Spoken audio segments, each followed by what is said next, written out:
अहोई अष्टमी का व्रत अहोई माता को समर्पित है।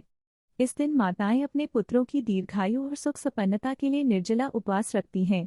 फिर रात को तारों को अर्घ्य देने के बाद व्रत का पारण किया जाता है। अहोई अष्टमी व्रत की कथा। पौराणिक कथा के अनुसार एक गांव में एक साहूकार रहता था। उसके 7 बेटे थे। दीपावली से पहले साहूकार की पत्नी घर की पुताई करने के लिए मिट्टी लेने खदान गई। वहां वह कुदाल से मिट्टी खोदने लगी। खुदाई वाले स्थान पर सेई की एक मान थी जहां वो अपने बच्चों के साथ रहती थी। अचानक साहूकार की पत्नी के हाथों से कुदाल सेई के बच्चे को लग गई और उसकी मृत्यु हो गई। साहूकारनी को इसका बड़ा पछतावा हुआ। आखिर में साहूकारनी घर लौट आई। कुछ समय बाद साहूकारनी के एक बेटे की मृत्यु हो गई। फिर एक के बाद एक उसके 7 बेटों की मौत हो गई। वो बहुत दुखी रहने लगी।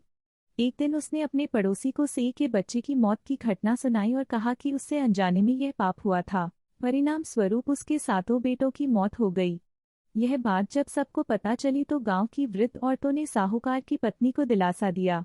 वृद्ध औरतों ने साहूकार की पत्नी को चुप करवाया और कहने लगी, आज जो बात तुमने सबको बताई है, इससे तुम्हारा आधा पाप नष्ट हो गया है। उन्होंने साहूकारनी को अष्टमी के दिन अहोई माता, सेई और उसके बच्चों का चित्र बनाकर उनकी पूजा करने को कहा ताकि उसकी सारे पाप धुल जाएं। साहूकार की पत्नी ने सबकी बात मानते हुए कार्तिक मास की कृष्ण पक्ष की अष्टमी को व्रत रखा, विधिवत पूजा कर क्षमा मांगी। उसने प्रतिवर्ष नियमित रूप से इस व्रत का पालन किया।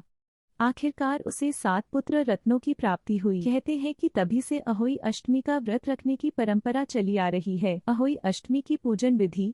अहोई अष्टमी के दिन सुबह जल्दी उठकर स्नान करें और पुत्र की लंबी आयु की कामना करते हुए व्रत का संकल्प लें।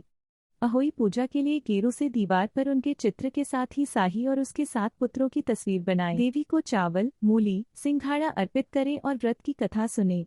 पूजा के समय एक लोटे में पानी भरें और उसके ऊपर करवे में पानी भरकर रखें। इसमें इस्तेमाल होने वाला करवा वही होना चाहिए जिसे करवा चौथ में इस्तेमाल किया गया है। शाम को तारे निकलने के बाद लोटे के जल से अर्घ्य दें। जय अहोई माता।